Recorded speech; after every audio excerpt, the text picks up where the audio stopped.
This is Planet Earth, and we are Family Search. Oh, wait, who's Family Search? Family Search is a free, worldwide family connecting service that is driven 100% by people. We help you discover family across generations. Angelo is one of literally countless archivists or records custodians from around the world. These records might be names and dates and certificates, but they also might be photos and stories. At Family Search, a primary focus is obtaining records so we can make them available to you. But having all these records is only as valuable as your ability to easily search them to find your family connections. That's why tens of thousands of volunteers throughout the world are working literally around the clock, helping to verify computer-automated indexing. Thanks to all of them, Family Search has over 16.8 billion searchable names and images. Join your family on Family Search today.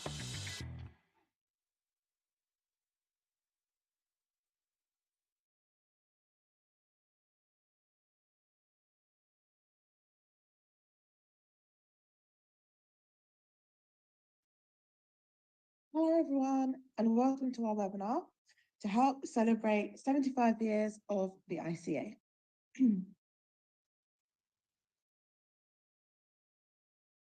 My name is Becca Adams, and I am one of the new professionals for 2023. And I'm from the UK. Thank you so much for joining us today as we have a discussion about the relationship between archive professionals and volunteers. One thing I would like to mention today is that this year's cohort is bilingual, which means that some parts of the webinar will be held in English and other parts in French. We will therefore be showing text on our PowerPoint presentation in both English and French, so our presentation can be easy to follow. However, we do not offer interpretation services for this webinar. The presentation will also be recorded, so please turn off your cameras and microphones if you do not want to be recorded.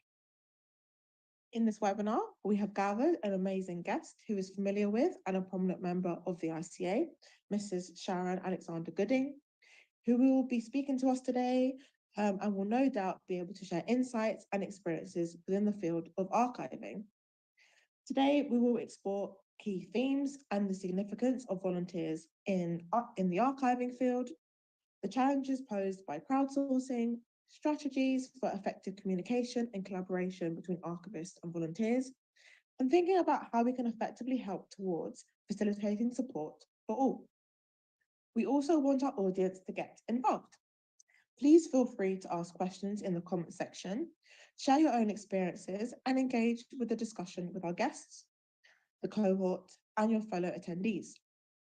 We will be picking out some of the questions in the Zoom Q&A feature at the bottom of your screen, and these questions will be answered during the Q&A portion of the webinar. Please also include whether the question is for our guest, the cohort, or for everyone. So without further ado, let us begin with this great conversation. Firstly, over to my fellow cohort member, Randolph, who will be introducing the webinar in French. Over to you, Randolph. Thank you, Rebecca. Merci, Rebecca. Dans un monde caractérisé par le grand sourcing et l'inclusion de volontaires, le besoin d'une gestion efficace de l'information se fait de plus en plus sentir. Aujourd'hui, nous sommes réunis ici avec une priorité partagée et un objectif commun. Explorer la relation entre les archivistes professionnels et les bénévoles dans le domaine de l'archivage et de la gestion des documents, où les motivations des professionnels s'alignent-elles, convergent-elles ou divergent-elles aux motivations des bénévoles.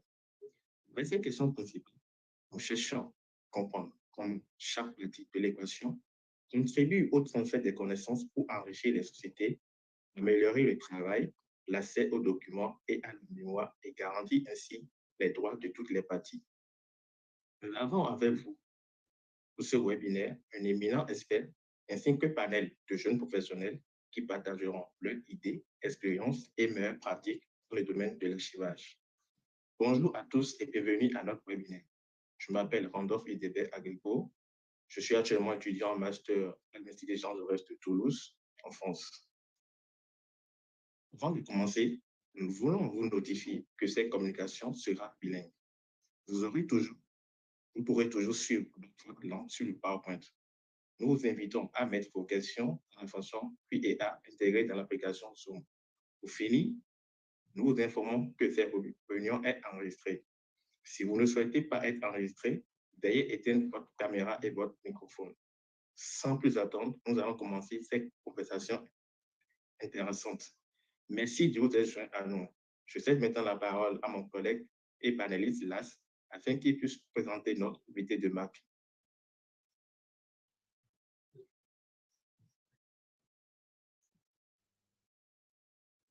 All right.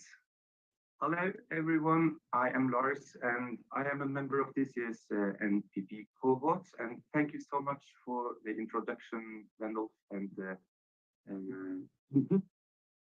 Rebecca.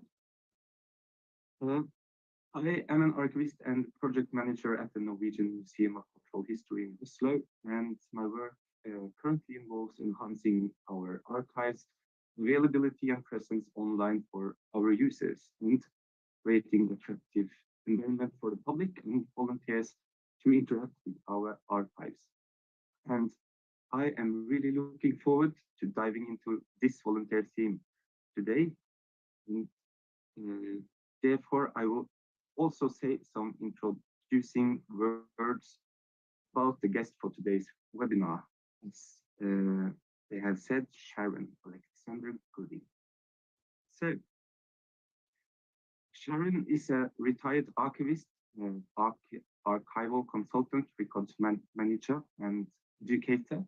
And please do not let her retirement fool you, because she is still connected to her role as lecturer, the records management certificate that she established at the University of the West Indies. In addition, she also serves as the chair or president, if you like, of FIDA, the ICA Fund for the International Development of Archives. And there is no wonder why she has become a well-sought-after archival leader, as her dedication has guided her through world-leading universities, such as the University of British Columbia School of Information. There she did her master's degree in archival studies and her postgrad certificate.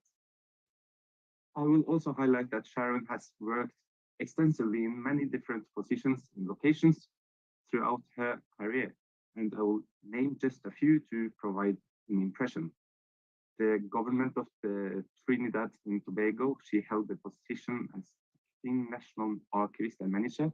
At the University of the West Indies, she has functioned as a university archivist and head, senior registrar, senior lecturer, and course coordinator.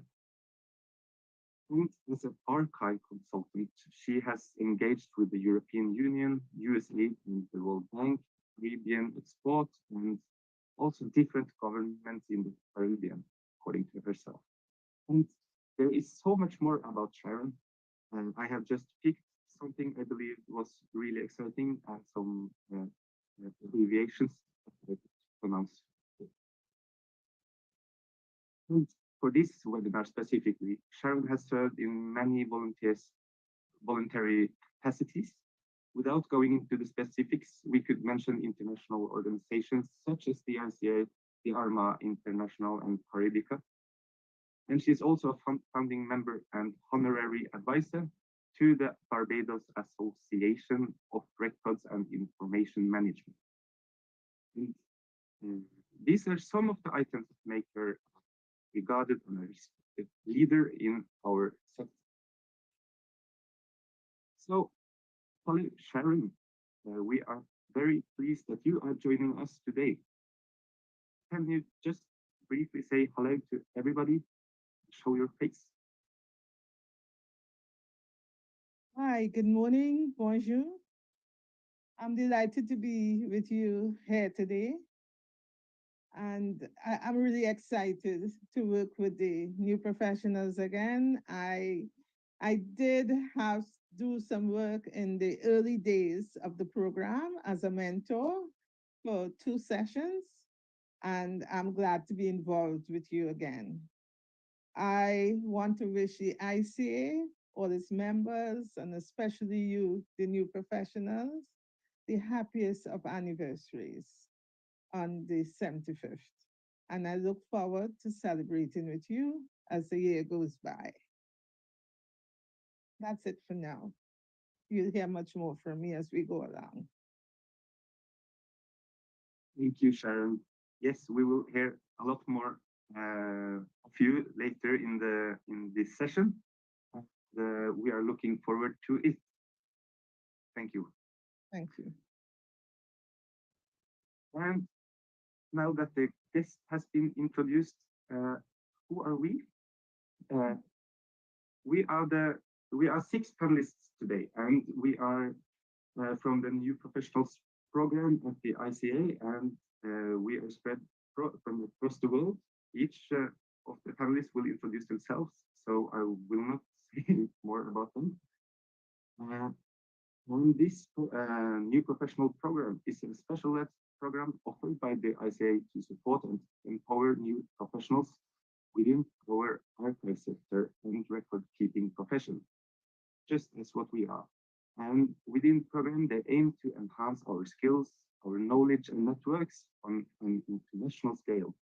And therefore, all active new professionals are assigned their own mentor as well. And our mentors will help us navigate the entire process within the program during the year to come. And some of them are also present in the webinar today. Also present in the webinar is the well-regarded people, Nicola, Marianne, Maria Paula, and Cecile, who are also helping us safely through the year from within the ICA organization. So please, now each individual panelist will introduce themselves, their work, and as well their mentor. So welcome Randolph to the screen. Thank you. Thank you, Rebecca. Moi, je suis déjà présenté. Mon mentor, c'est Anthony Benin. C'est un archiviste français qui cumule près de 20 ans d'expérience et il est spécialisé dans les domaines de l'archivage électronique et de la thématique. Je laisse la parole à Saman afin qu'elle puisse se présenter son mentor.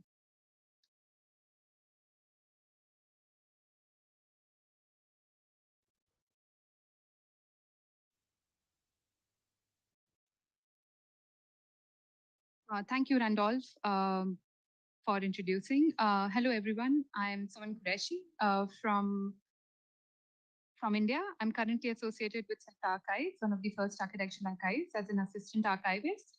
I'm an architect and also trained as an architectural historian. My work focuses on curating and managing architectural archives to enhance their discoverability and accessibility.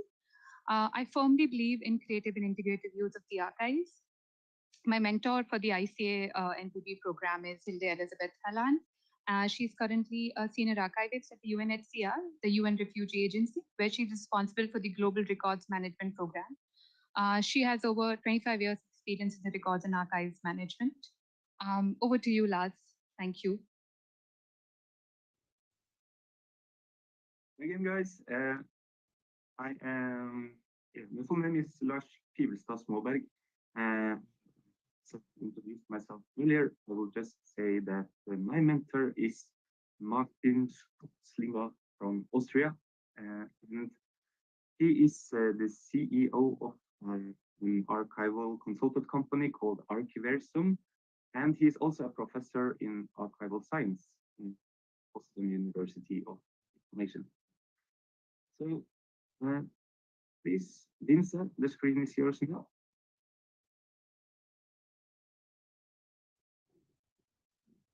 Bonjour, chers collègues. Bonjour, chers invités. Bonjour, chers panélistes. Je m'appelle Tankirmi Dinza, de nationalité tchadienne. Je suis chef de l'unité archives au Fonds des Nations Unies pour l'enfance UNICEF au Tchad. Je possède un background en ingénierie informatique et une expérience très avancée dans la gestion des archives. En particulier, je fais de la migration, de la classification des archives numériques par la technologie SharePoint. Je suis aussi auteur de 2 articles qui ont été publiés dans ce sens. Je suis heureux d'être conduit par une grande dame que vous aurez la chance de la découvrir sur le site de l'ICA. en la personne de Madame Hélène Chambefort, de nationalité française.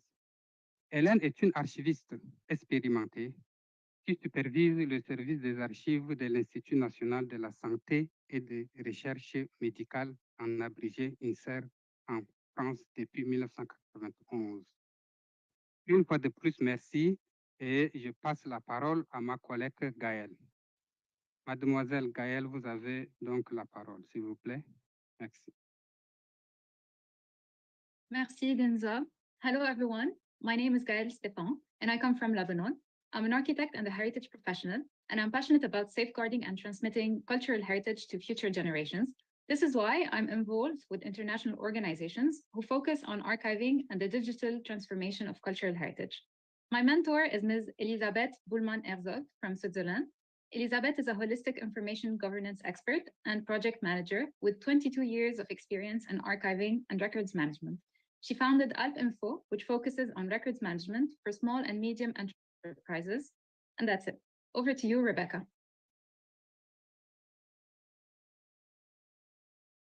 Thank you, Gail. Hello again. As mentioned before, my name is Rebecca Adams and I come from the UK. I am currently the archivist at the London Metropolitan Archives in the UK. And my main interests consist of decolonizing archives, community archives, and anti-racist practices. My mentor is Ngoko Solomon Ruther from South Africa. He is the professor at the University of South Africa, and his expertise is in records management and implementing records management programs for health organizations. All these biographies and more of our extensive biographies from the rest of our mentors can be viewed on the ICA Mentors website. Thank you. And over to my colleague, Gail.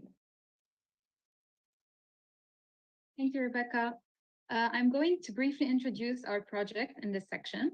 So as part of the ICA Professionals Program, we as a cohort are supposed to work on a common project during the year of our mandate, which tackles a vital topic in the archiving field. We have decided this year to investigate the relationship between professional archivists and volunteer in archiving and records management, given that we all come from different countries, academic backgrounds, and have diverse professional experience.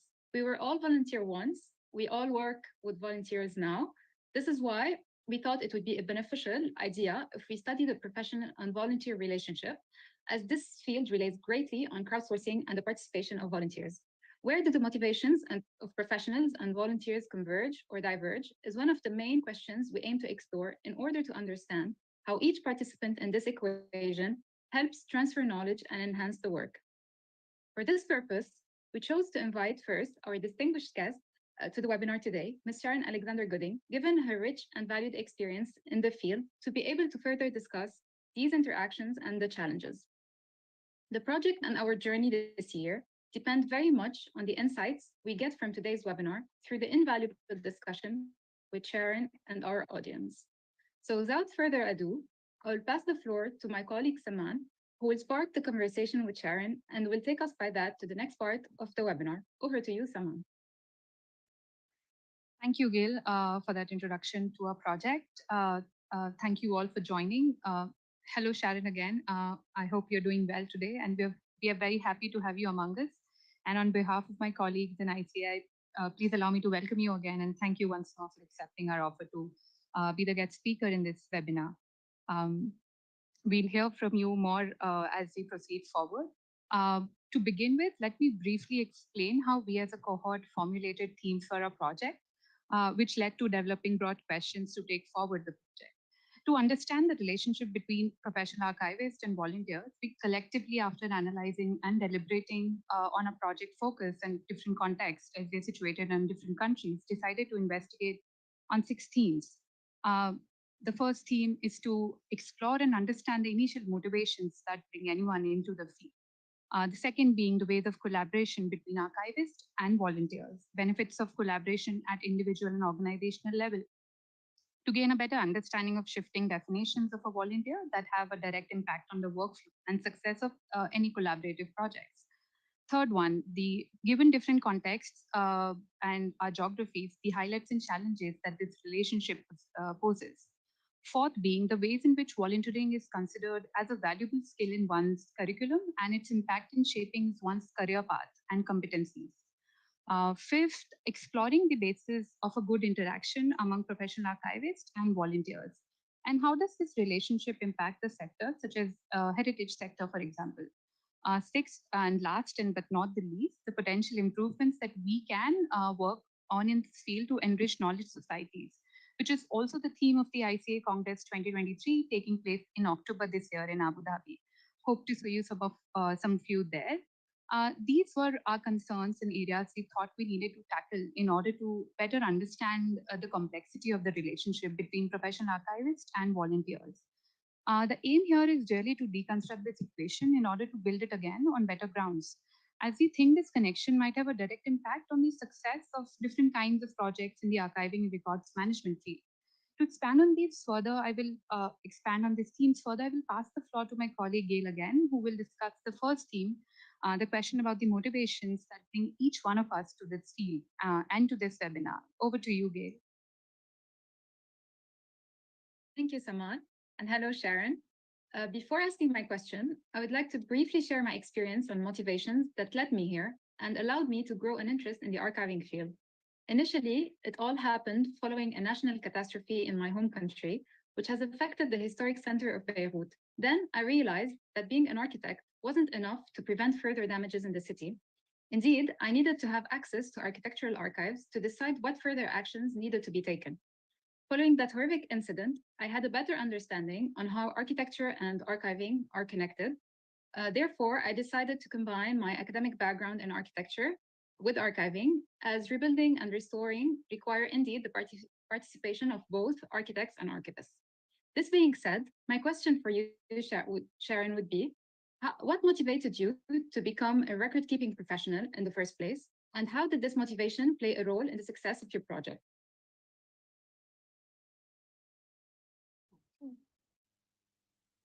Hello. Hello again. I had a similar, to answer your question, I had a similar experience to yours. There was a disaster in a country where I was working, which could have been averted had there been adequate record keeping. I'll go a little deeper into it. It was an attempted coup.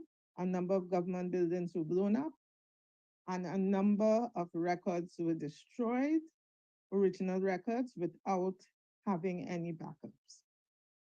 So at that point in time, I had just finished my first degree in history with social sciences, and I was very concerned about what was happening. And I decided to apply for a Commonwealth scholarship to study archives at the master's level. I was successful. I went to UBC, and the training and mentorship that I received there paved the way for me wanting to fix the records world, as I put it. I went into it without even realizing the diversity of the field. And I got very excited when I saw the myriad of things that we did in archives, the training and skills that I developed, that I got and was able to develop at UBC.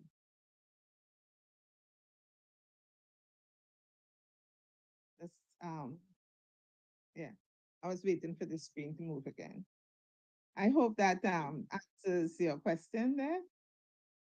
Definitely, definitely. Thank you so much, Sharon, for sharing your journey with us. To be honest, it's truly compelling how witnessing a disaster sparked your motivation to become a record-keeping professional. I totally admire that, and I can totally relate as well. Also, it's really impressive to hear how you swiftly took action to pursue a master degree in archives. And I'm pretty sure that the training and mentorship, as you said, that you received afterward undoubtedly played a role in shaping your career and in averting such disaster by managing the records effectively. So I'm very happy I asked this question, as your answer really showcases the dedication and enthusiasm you have and you bring to the field. All I can say is that your commitment to fixing the archiving world, as you said, is inspiring, and I'm eager to hear more about this. So now I will pass the floor to my colleague Lars, who will be asking about the second theme of our webinar, which is the importance of crowdsourcing and the added value of volunteers in this sector. So over to you, Lars.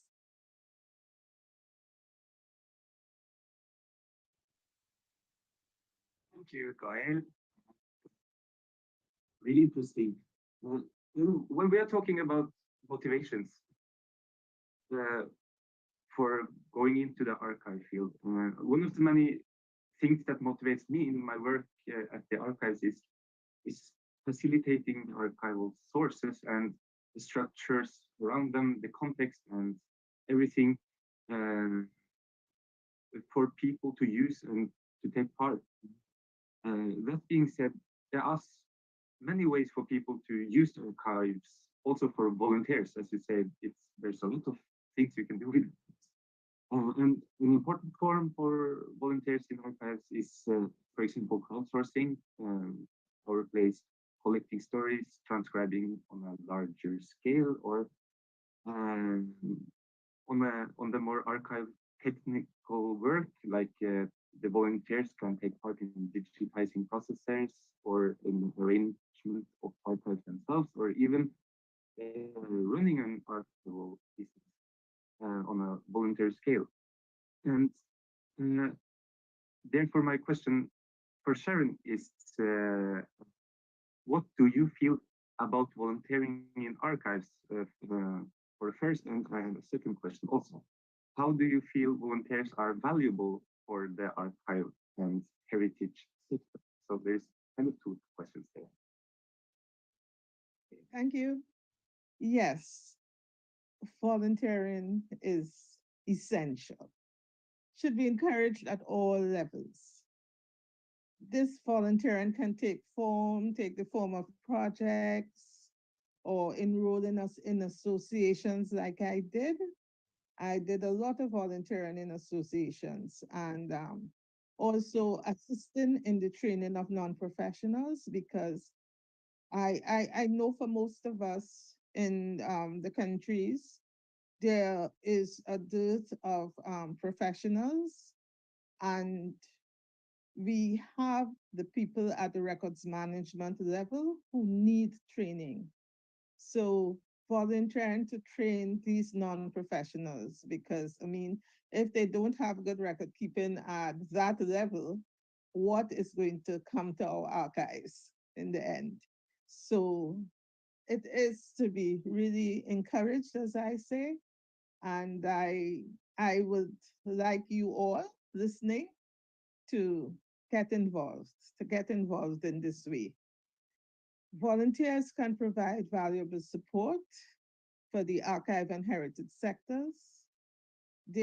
So it's a need, there's a great need, and I'm very happy that you all are doing what you're doing. And later on, I think I spoke to further benefits from volunteering, and we'll get into that a little later, or should I go into it now? I can ask the question. You can send it for the benefits part if you want to do that. Okay. Yeah. So that's what I would say, re-volunteering. And it's great that the ICA has started this program. And I know that some other associations have begun to do the same thing, but it's good that the ICA is leading the way and really formalizing the work of the volunteers. I'm very, very proud of that. I will stop there for now. Thank you. So volunteers is purely positive, as you say, Sharon. Thank you. Maybe we'll go, yeah. That's amazing to hear. And now I will give the screen to Saman, my colleague, who will be asking about the third theme of this webinar. And what is the highlights and challenges of being a volunteer in the archival field?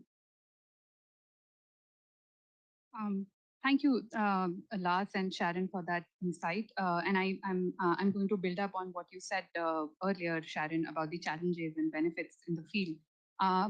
Based on my little experience and observation in the field of archiving here in the country I'm based in, which is India, often the perception of volunteering is skewed and not thoroughly explored both by institutions and individuals. And I understand there are various economical and social factors for this perception and this situation. The project we have will allow me and all of us to explore these factors in our own geographies, which leads to my next question and to build up your last answer that what do you believe are the benefits and challenges of being a volunteer within the archive sector, and what are the benefits of and challenges of working with volunteers as a record keeping professional? Over to you, Sharon. Okay, thank you again.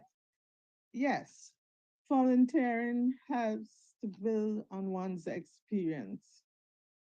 By volunteering, you sometimes come across, what shall I say, areas and challenges that you don't really come across when you are doing the theoretical part of your study.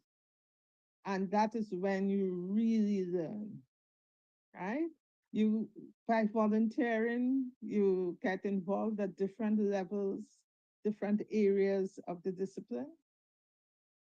I myself, by volunteering, I came to learn a lot more, even though I spent 2 years in the master's program and did some practicums as well as internships. It's amazing as time goes on how the world is changing, it's evolving all the time.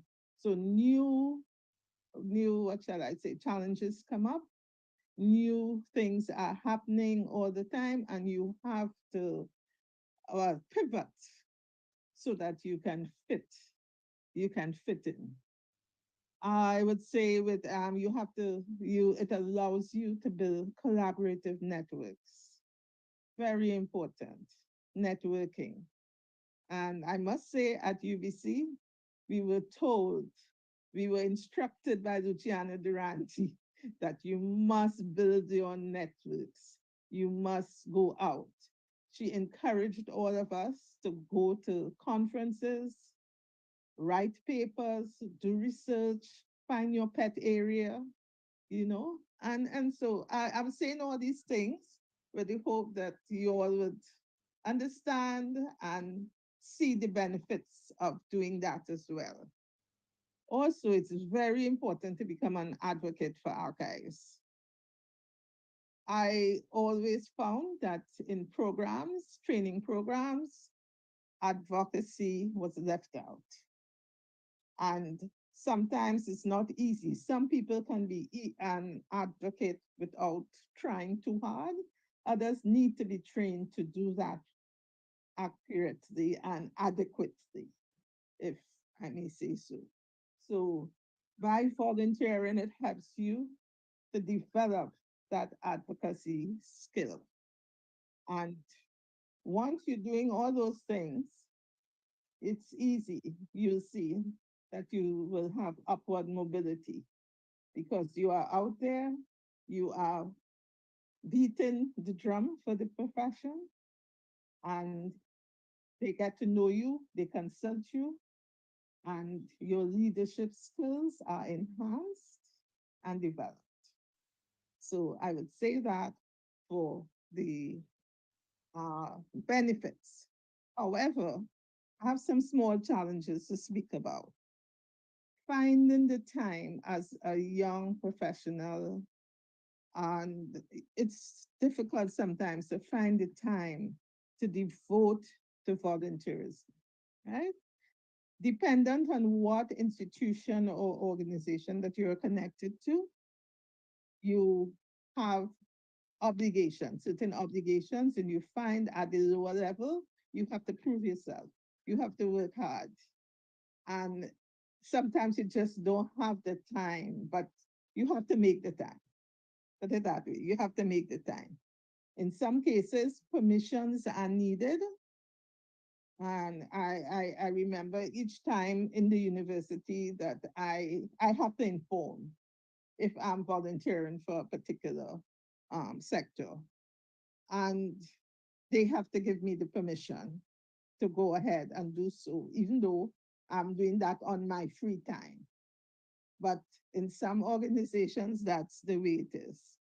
And that could be a deterrent sometimes because they sometimes worried about the risk to the university when you go out to do these things. But yeah, but the only other challenge I see is lack of resources as well. Mm. Sometimes you don't have the resources to really go out there. You may be needed somewhere distance away from where you reside and work, and you need some extra resources. So those are some of the challenges that you would come across. Thank you.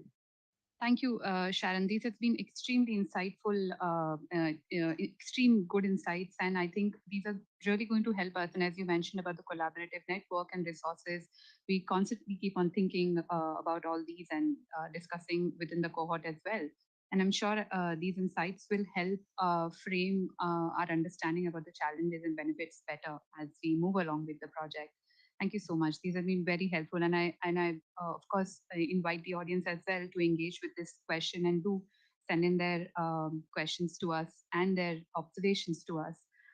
With this, now we'll pass the floor to my colleague Rebecca, who will be asking about the fourth theme of our webinar, which debates of how volunteering is a valuable skill in if one is considering pursuing a career path in archiving.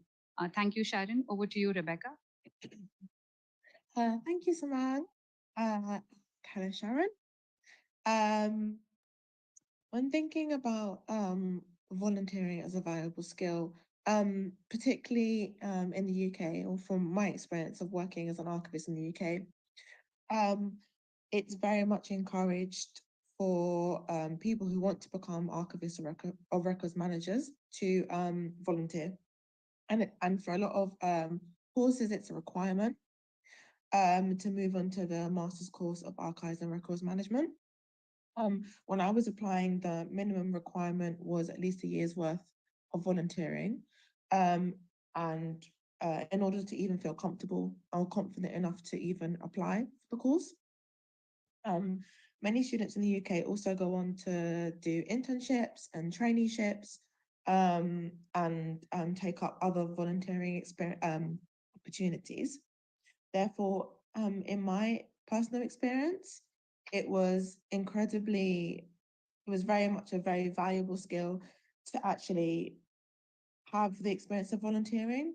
I learned a lot about the profession. I catalogued really interesting collections, and it actually cemented for me that I actually wanted to become an archivist in the end anyway. So my question for you, Sharon, would be, do you think volunteering is a valuable skill to have when wanting to become a record keeping professional? Thank you, Rebecca. You sort of answered it partially. Slightly. I noted that the top universities usually pick the students who have some form of experience in the area. Great numbers apply for the programs, and it depends on the university. They can only take X amount of students. Mm-hmm. And that plays an important role at that point. I found also that students who entered the program with a background in volunteering found it easier to understand and grasp the concepts. Therefore, they were able to perform better while they were studying. And we have a training program, one that I started and which is now being carried on by my successor. And I can tell you from the students too, those that rise to the top are the ones who have some volunteering experience or some kind of experience working with records, you know? So those are the ones that grasp the concepts, they understand, they perform better on the exam, we have practicums and a lot of work that they have to do during the training. And that's where they stand out. Those are usually the leaders when you form teams, you see? So I would say archives is a profession that you must love and feel within your soul. If you were to volunteer, you would have a strong conviction of whether this is the right career path for you or not. Not everybody has the traits or characteristics that suit our profession, I must say. Okay? So if you volunteer, sometimes people think, oh, well, I'd like to do this. If you volunteer and you see the work involved, you know whether you want to go forward in the field or whether you should do something else. So that's what I would say to this.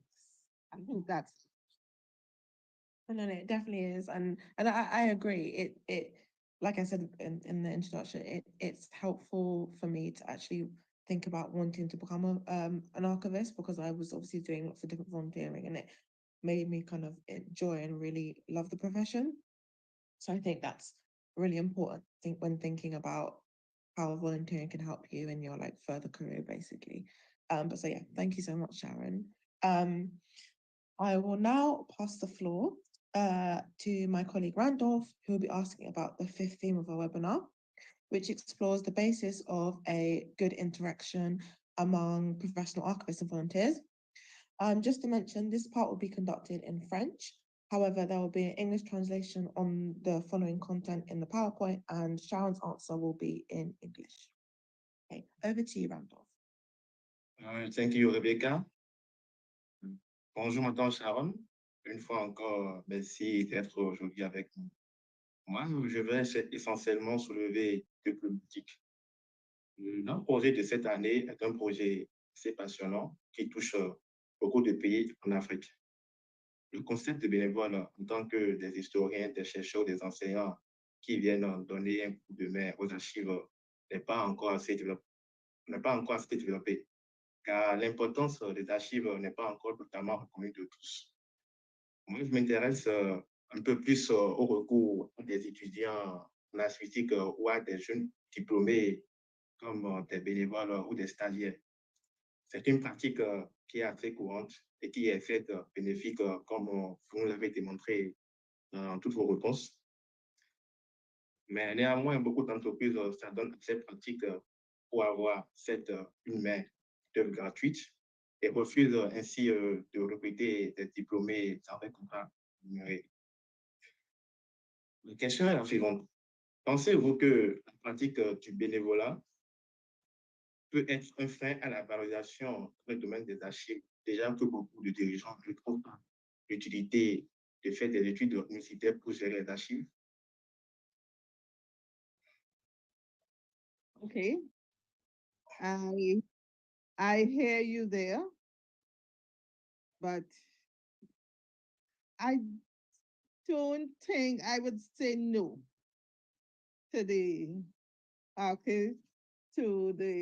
break, right?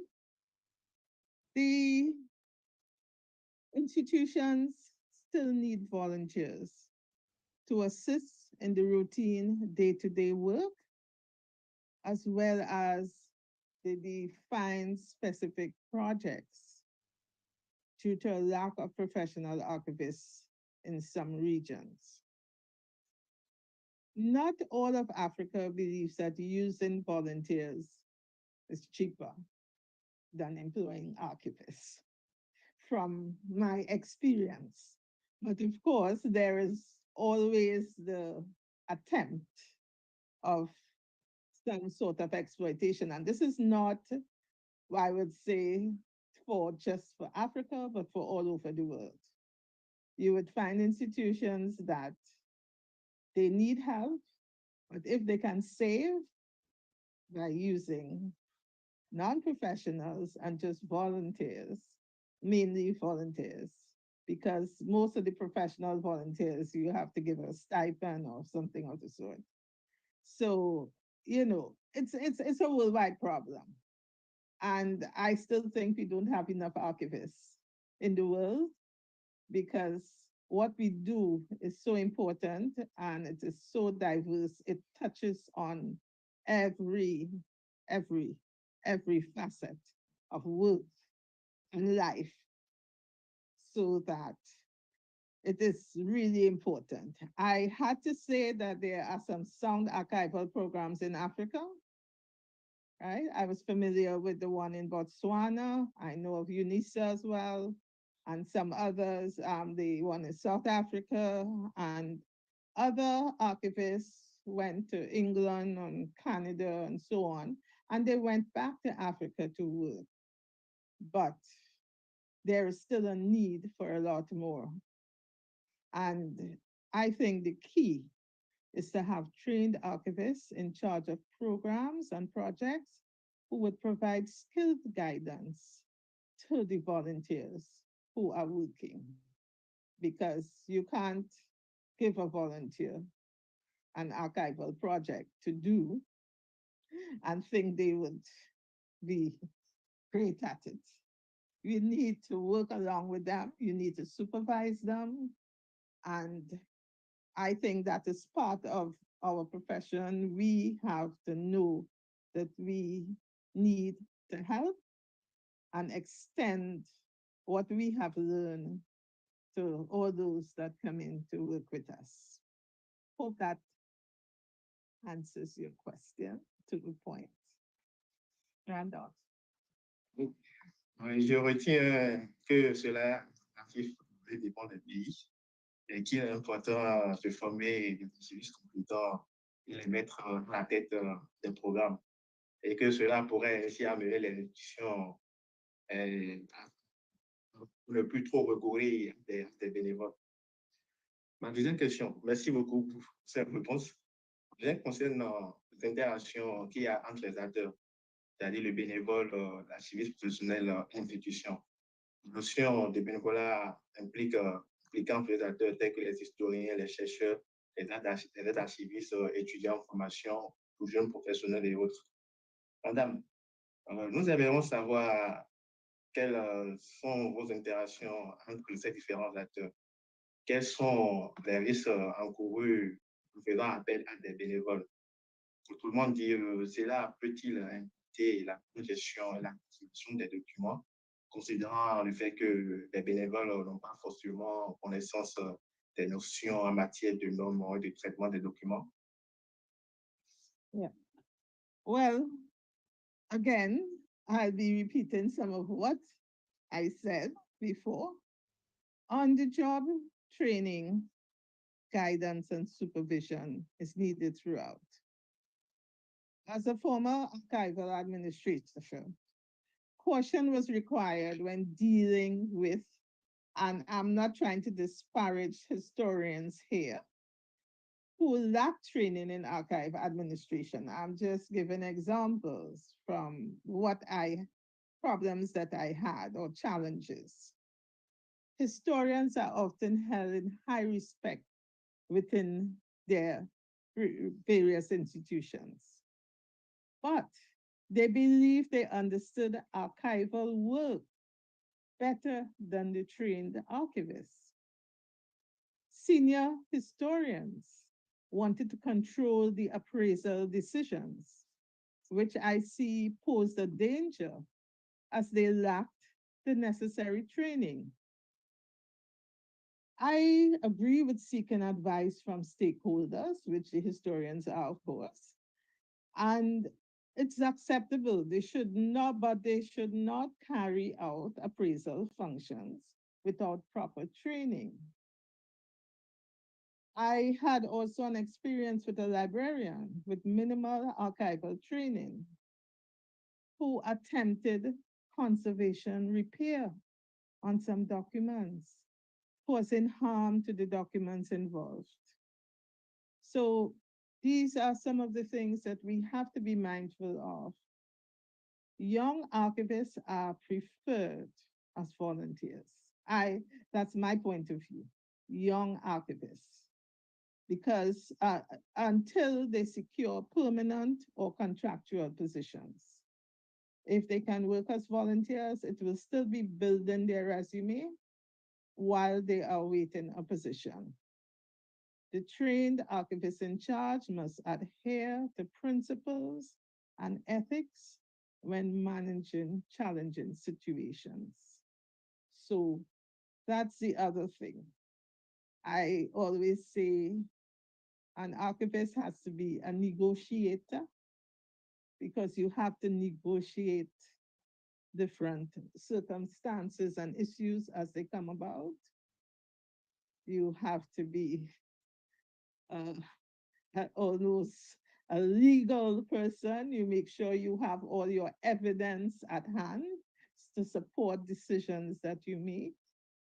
You know, I even say sometimes they must be a detective so that they can check and understand the background, do background checks, and so on. The work we do now has changed. When I first started, we didn't have to worry about data protection. It was just coming in. And now it is a very important part of our role. So a number of administrators or other professionals, they don't do research into data protection, risk management, all those things. What shall I say? Go through, see what is happening in copyright and intellectual property, because it falls upon us with the documents that we keep and that we manage. So I went over in that, but basically the point is we have a duty. We have a duty of care that we must follow. And I wish to highlight that for all you volunteers. Thank you. Une fois encore, merci. Je retiens que c'est bien de faire des recours à des bénévoles, mais il faut surtout faire attention aux actions. Notre savoir limiter les actions qui vont mener. Merci beaucoup, Madame Sharon, pour cette information intéressante. Je vais maintenant passer la parole à mon collègue Tizi, qui va vous poser des questions sur nos 16e thématiques qui concernent les améliorations potentielles sur lesquelles nous pouvons travailler dans le domaine de l'archivage pour empêcher les souhaiter de la connaissance. Tiza.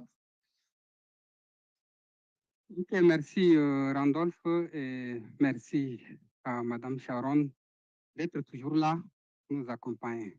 Merci beaucoup. En tant qu'informaticien, parce que je suis de formation informatique, je suis aussi interpellé dans le domaine des archives. Depuis plus de 5 ans, je travaille aux côtés de l'UNICEF pour le bien-être des enfants en sauvegardant les documents. La question de l'obsolescence du matériel, des logiciels et des formats aujourd'hui, puisque l'activité des archivistes est beaucoup plus numérique, est une problématique. Et en même temps, à l'ère du numérique, nous constatons que la production de supports numériques est vertigineuse. Aussi, les sources sont hétérogènes et ça pose des problèmes au milieu archivistique. Et sans toutefois parler de ce qui est important, qu'est-ce qui est essentiel, essentiel pour qui, essentiel pourquoi, la question de l'évaluation des archives à l'ère du numérique aussi est une problématique. Voilà les 3 axes pour lesquels je m'intéresse beaucoup plus dans les activités des archivistes. Et Madame Sharon, vous êtes là toujours avec nous et j'aimerais vous poser une petite question, juste une petite question à 3 volets. Ainsi, Madame Sharon, partant de votre expérience, puisque vous avez travaillé presque 25 ans avec, dans le milieu archivistique, dont avec les bénévoles, quelles sont les plus grandes réussites et les plus grands échecs, puisqu'on apprend aussi beaucoup plus des échecs. Quelles sont les leçons que vous avez pu apprendre partant de ces échecs? Et enfin, quels conseils donneriez-vous aux personnes intéressées par le bénévolat dans les archives? Je serais très heureux de vous écouter, vous exprimer sur ces questions, Madame Sharon. Vous avez donc la parole. Thank you. Great job. Great job. I like the combination of archives and computer specializations. It's much needed in today's digital world. If I have to speak to my greatest successes, I would say successfully mentoring non-professional volunteers to aspire to become trained archivists and witnessing their career growth. So a lot of these came out of our certificate program, which mainly attracted non-professionals from several different areas. And having gone through the program and spending, it was a 12-week program. They, a lot of them, those who didn't like it, as I said, they didn't follow, but a number of them aspired to become trained archivists and looked for the resources in order to go and train. And they came back, and I'm speaking about right across the Caribbean because I'm in one country, but we do training programs where people from across the Caribbean attend. And I see their career growth.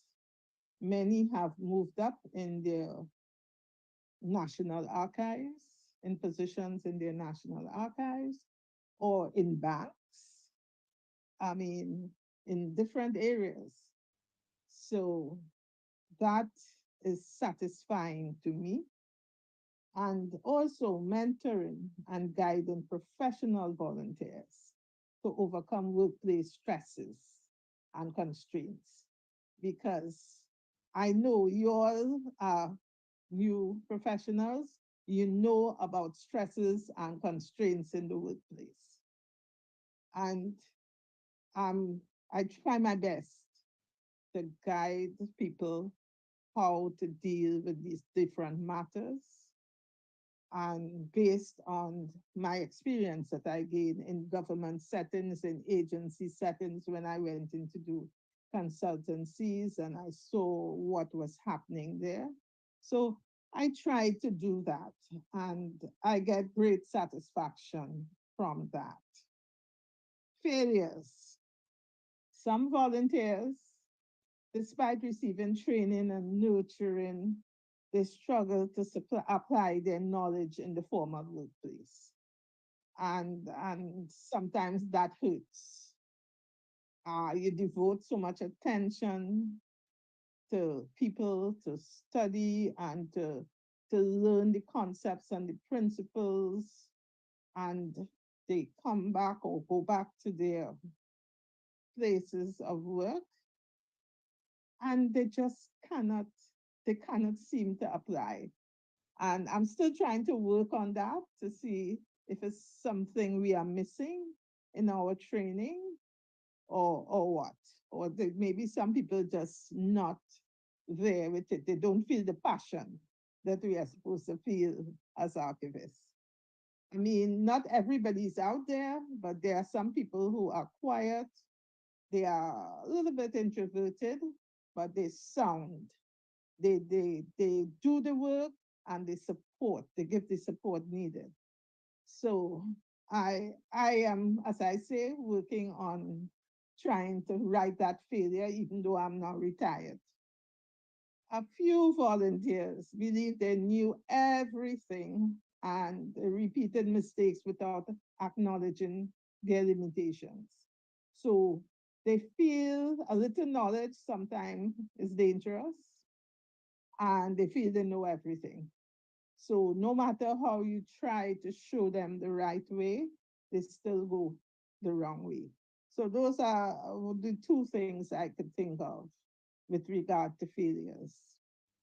My advice, I have to premise it with archives is a dynamic field with diverse opportunities.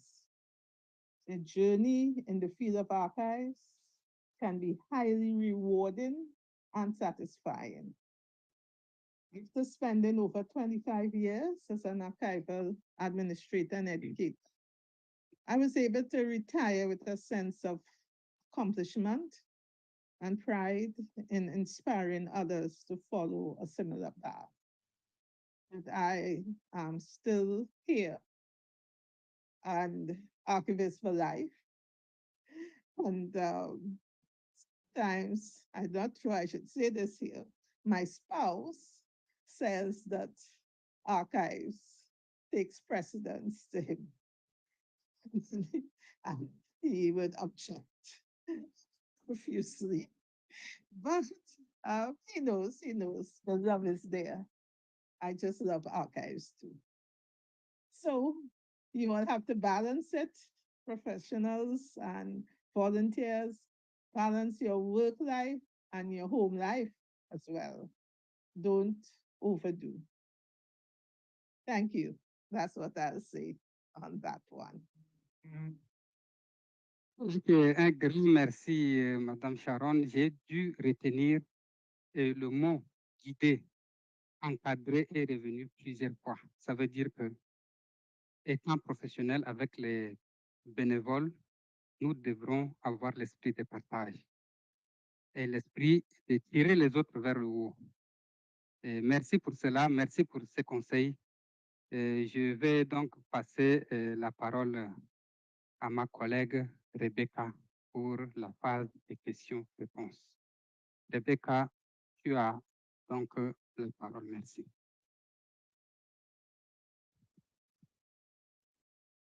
Thank you so much, Sharon, for those really, really insightful answers.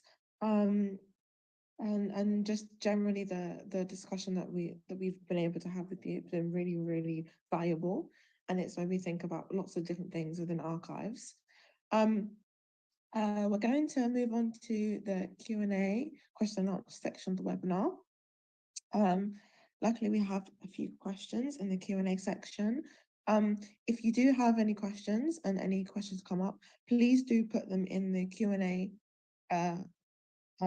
section of the of Zoom at the bottom of your screen. So yeah, I'm sure we could go on to the Q&A section and answer some of the questions that have been provided.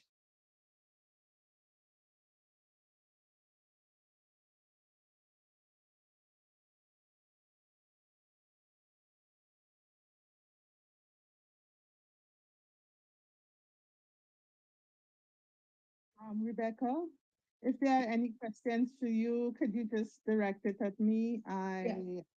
Okay. I will do. Okay. At least read out the question to me and I'll try. Yeah, I will do. Okay. So the question that we have in the Q&A is by Mamuna Jana. What expert skills and knowledge are required in an archives appraisal process? Okay. Well, I would say from for the appraisal process, you have to understand the values in archives, in the archives that you have that you are dealing with. So you go through the documents and you check for the different values. I know in old school training, we looked for administrative value, fiscal value, evidential value, intrinsic value, all those. But you have to have the sense of the document, the background, of the papers that you are going through. You have to know the context and you have to marry it to the organization or institution that you're dealing with. So what may be very important in the appraisal process for one institution may not be the same for another. So you have to study the mandate of the institution or organization. And based on that, and then you look at the value, the long-term value, the value on hand, how long you would need it for. So it will help you in that appraisal decision to base your retention. I'm speaking here from the records management point of view as well. So when you get the archives now, you also should be able to appraise. Not everything you take into your archive. And that is a challenge that I had to. Everybody wants to send their stuff to the archives. But is it important according to your collection policy? So you must have a collection policy and you work with that. Things change. These policies have to be looked at, audited from time to time to see if you need to change it to acquire new things. An example is at the university, we didn't have some functions at some time. At one point in time, we didn't have a sports faculty. But when we got a sports faculty, we had to change our what we would collect as well to make sure that we cover that. So it's a number of issues, but once you do your training in appraisal, which is very, very much key to the whole work of archivists. And just as arrangement and description is a key role, you would know, you would have, besides the, I would say, gut feeling, as well as the evidence of what is right and what is wrong, what you do and what you don't. And that is the problem with other people on the outside, other professions thinking that they can do it. I could speak to appraisal for a whole day, but I think it's what we'll have to do for now. Thank you, Rebecca. Thank you. I'm going to pick one more final question as obviously time is running out at the moment. So I'm going to pick the question from Ellis Truman. It's kind of a two-parter, but they asked, do you have volunteers who have no archival education and have no plans to become one? They just want to contribute to society. And the second part is, what kind of methods do you use to find volunteers? Okay. People come in and ask. We get call-ins to that way. I would take people who have no intention of becoming an archivist, but there are a number of people who want to help. They probably had some experience with the heritage sector, and they want to devote something to their country or to the area you're working. Somebody who might be a photographer and want to devote something to the preservation of photographs within the archives or so on. So there are a number, we encourage everyone who wants to come. We don't say no unless the person has, we know a mental problem, and it would be dangerous to have them around our archives. However, I say, no, we welcome them. And could you give me the second part of the question again? So the second part was, what kind of methods do you use to find volunteers? Oh, the methods. Oh. Well, because I know, well, I can't say this can work for everyone, but because I know I'm in a small island, I know a lot of people in different areas who work in different areas or retirees from the university who are looking for something to do, you know, I can reach out to them. So that is on a small island level. But on a wider scale, I would say we can reach out to, well, there are people who want to work like in the genealogy sector. And, you know, they want to do things historical to the country. They want to find out things more about the country. So those are the type of people that we can reach out to. I think, to be quite honest, maybe I need, and probably here we need to reach out some more. You know, we're not at the top of the game there, but it's good that the question is asked. I think that's something I would think about going forward. Thank you. Thank you. Thank you so much. And unfortunately, we couldn't ask some of the questions, but thank you so much for asking them in the chat. And hopefully the Sharon's answers have answered your questions. Finally, I just wanted to say thank you everyone so much for this discussion. And thank you to Sharon. Thank you for being our guest today and taking time out of your busy schedules to agree to even be a guest today. Thank you so much. And thank you for answering the questions. Thank you. Also, I want to thank ICA for allowing us to take part in this series of webinars to celebrate 75 years of the ICA and the International Archives Week. In case you have any questions, please do not hesitate to contact us on Instagram, Twitter, Facebook, and LinkedIn. And for any individuals who are attending the Congress in Abu Dhabi, we look forward to seeing you there. And also, yay to the balloon that, that Sharon has brought out to celebrate the anniversary of ICA. And yes, thank you all so much for being here with us today. And hopefully this information has been really interesting. So thank you so much, everyone. Thank you. Bye. It's been a pleasure. Thank you. Thank you so much, Sharon.